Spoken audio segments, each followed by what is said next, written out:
Good morning. Reading aloud from The One and Only Bob by Katherine Applegate. We are starting on page 40 on the poetry of stink. Of course, not everyone can smell what I'm smelling. My nose is a zillion times more powerful than a human's. Dogs are experts at odor, students of stink. We analyze the air the way humans read poetry, searching for invisible truths. And we don't just smell the good and bad stuff that people notice with their substandard snozzes. The usual suspects, popcorn and lilacs and freshly sharpened pencils, diapers and Brussels sprouts and freaked out skunks. No, our noses get it all. The whole shimmery double rainbow in April. Humans, they're lucky if they get a cloudy day in November. We get that molecule of roast beef dancing on the wind 50 miles from the tidy kitchen where it just slid out of the ocean. We get the cherry lollipop under the back seat of the Honda 16 cars up on the highway at rush hour. We get things humans can't even dream of getting. We're the ones who find the miracle earthquake baby cuddled in her crib under tons of rubble. We're the ones who find lost hikers in the wilderness after a quick whiff of a sweaty sock. We can even tell when someone's sick. We can smell seizures and cancers and migraine headaches. Try getting your big guinea pig to do that. We smell feelings too.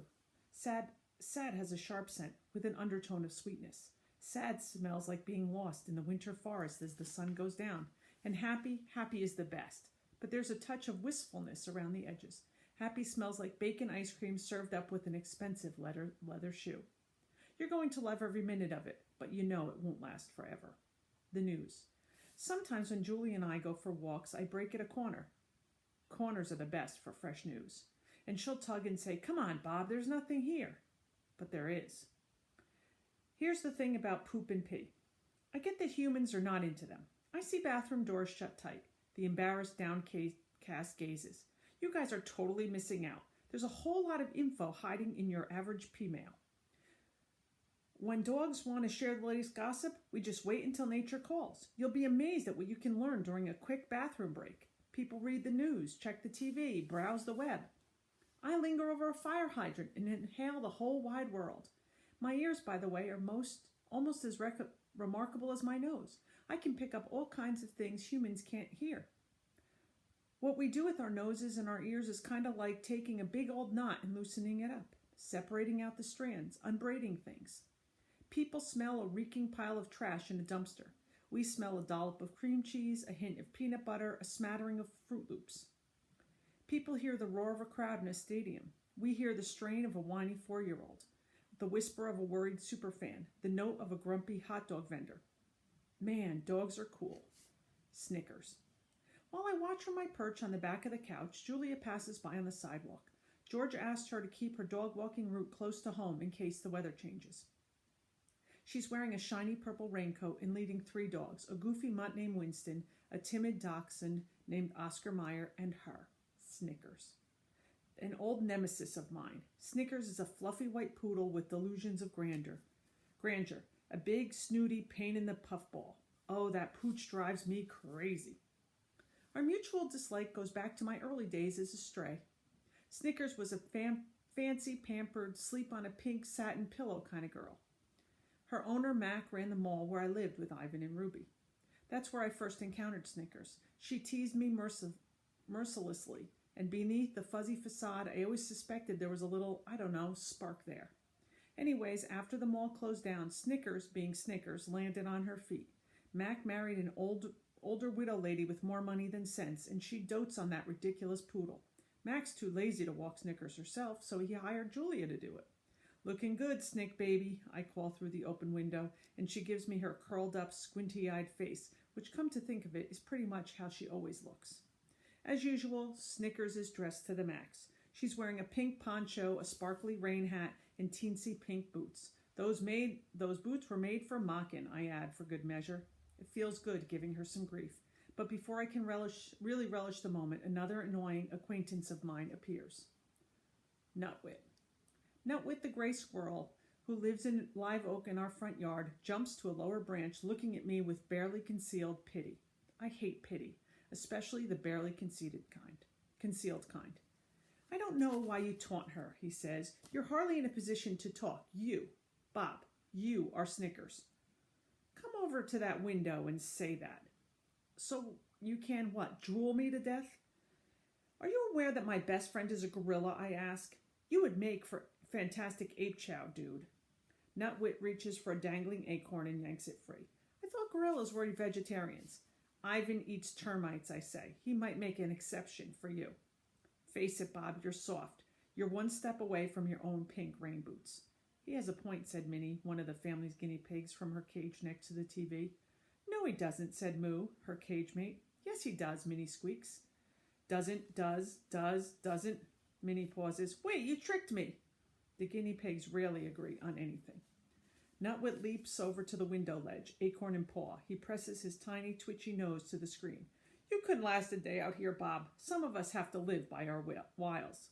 Hey, I lived on the street longer than you've been alive. Nutwit nibbles his acorn. He's quite the prissy eater. Whatever you say, Bob. I say scram.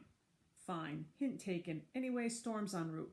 I should be stocking away up on my nut stash while I can. Nutwit gives me a wise guy look. That's how we do it in the real world. He scampers off with an acrobatic flourish. Squirrels never do a simple jump when a quadruple backflip cartwheel is an option.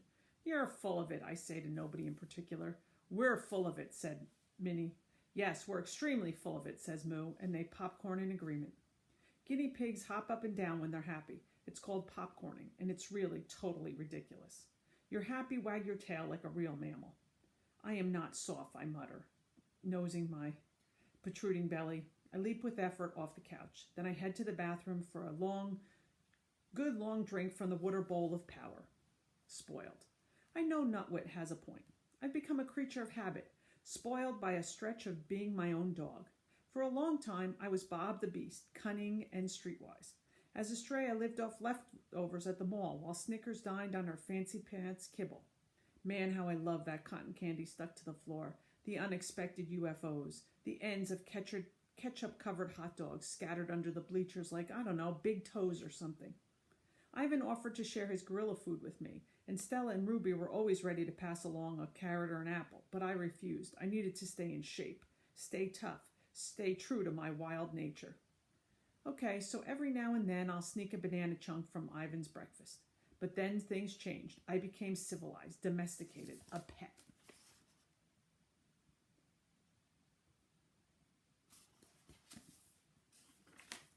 Don't get me wrong, there are definitely some perks. Julia, who's an artist, painted my name on a food bowl.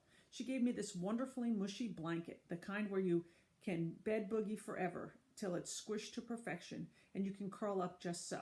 I love that blanket, but I simply cannot sleep without Knot Tag, Ivan's raggedy old toy gorilla. Of course, just when I get my blanket and Knot Tag imprinted with the right amount of eau de Bob, Julia's mom does the unthinkable, puts them in the washing machine, and removes every last bit of me. There are other indignities I tolerate. The daily walk on a tug-of-war string after going stringless my whole life. The attempts to train me, like that'll ever happen. The kisses and cuddling. Well, the cuddling's okay, I suppose. But the kissing I just don't get. If you want to kiss your dog, why don't you just give him a big old lick on the face and be done with it? Anyways, so what if I'm a little spoiled, a tad soft around the edges? There's a difference between being soft and being afraid, being a coward. Another confession. Too bad I know the truth. I'm both. Cricket bully. When Julia returns from walking her charges, I race over and give her the good old Bob-style hello. Lots of yipping and twirling, followed by some attempts to jump into her arms. Humans love that stuff. Julia looks at me sternly and says, Robert, down. I leap some more because I'm determined to convince her I'm incorrigible, untrainable. It's part of my charm, my bobliness. Down, she says again. From her coat pocket, she pulls out her little metal clicker along with some treats. I hate that clicker. It's meant to help train me, but it's like a cricket bully. Here's the theory. I do something right, Julia clicks, gives me a treat.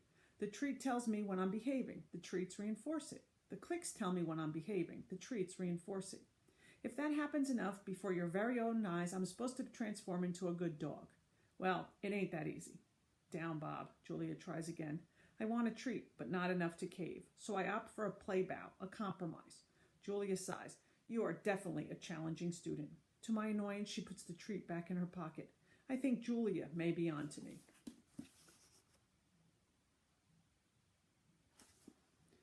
trust. A while ago, Julie got into her head that I needed to improve my manners. We went to a dog training class. I wasn't really into the whole sit and stay and do the tango stuff. The worst command of all, the truly inexcusable, only a human could come up with it order, leave it. Leave it means walk on by, Bob. Sure, there's a piece of bacon just inches from your drooling pie hole, but do me a favor and just pretend it's not there, okay? Not okay. Where I come from, you never pass up on a free meal. UFO drops on the carpet, it's mine, and I'll be chowing it down before you can say, where the heck is my meatball?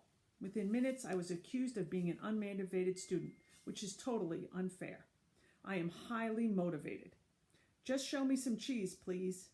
Anyways, I may or may not have been a little unruly. Class clown stuff, tail spinning, a little random peeing, some zombies, some zoomies just for show. Class, you see that crazy dashing around he's doing, said the teacher, pointing at me with an accusing finger. We call that FRAP, frantic random activity period. She pulled Julia's aside. He's a smart dog, she said, but he's messing with you, which was true, but I hated getting caught in the act. I thought I was more subtle. Bob needs to know who's boss, said the teacher. He needs to see you as a pack leader. Give him some time. I see this with a lot of former strays. It takes them a while to trust people, like forever in my case. As we left the class early, I yelled, so long, suckers, to my classmates. Couldn't help rubbing it in a little.